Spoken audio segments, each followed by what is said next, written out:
All right, well, yeah, my name's Andrew Pinkerton. I'm a professional race car driver and driver coach. So outside of here, I'm either driving race cars or working at a racing school or marketing event ride and drives with different car companies. As far as my driver history goes, I started off racing Formula Vs. I'm probably the youngest guy recently to make some professional starts, starting off in Formula V, and kind of started cutting my teeth on working on cars. Ran out of money like most racers, and started kind of clawing my way into getting drives with friends. And most recently, I've run an IMSA, so TCR this year with Patrick Wilmot and Gina Manley. And actually, Johnny was our fueler at Daytona for that. We recruited him from the campgrounds.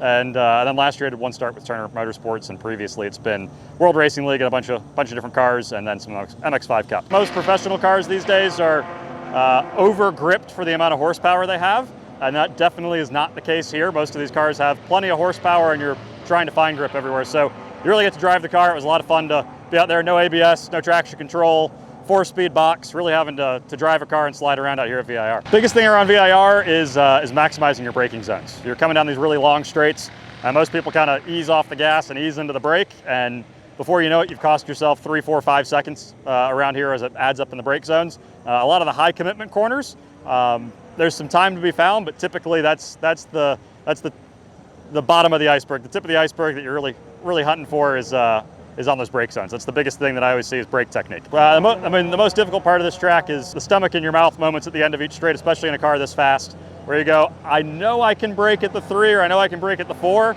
and trying to carry the throttle all the way there. Outside of that, it's dealing with the elevation change and just trusting that the racetrack's still going to be there at the next lap when you come around. I mean, the biggest thing I always find myself reminding myself when I get out there is even with as much experience as I have and driving several days a week, it's really drill the basics. If you can do the fundamentals well, vision, looking where you want to go, if you catch yourself locking into the windshield, not turning your head, that's the biggest thing around a lot of these complex sections of corners. Like I said, brake technique, make sure you're really disciplined about staying on the throttle all the way up until your brake point. Most people go, oh, I'm braking at the 2, but they coasted from the 4. So your brake zone actually began at the 4 board going into a corner. Really, wherever your braking zone begins where you lift off the throttle, and then aside from that, it's just the commitment on fundamentals. As we talk about it, string theory at race schools, having your hands and feet work together. Don't be in a rush to go to power, especially in a high horsepower car. Make sure you're working with the car, don't work against it.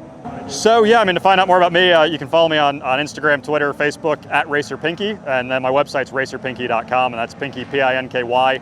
And then if you want to come out and see me, I'm an instructor with the Porsche Track Experience, so that's PorscheDriving.com, and the Porsche Track Experience, the one based at Barber Motorsports Park in Birmingham, Alabama. We do everything from a 1-day all the way up to a 4-day race licensing course. Support brands that support Grassroots Motorsports. Get your chemical solutions from CRC Industries. Visit crcindustries.com to learn more.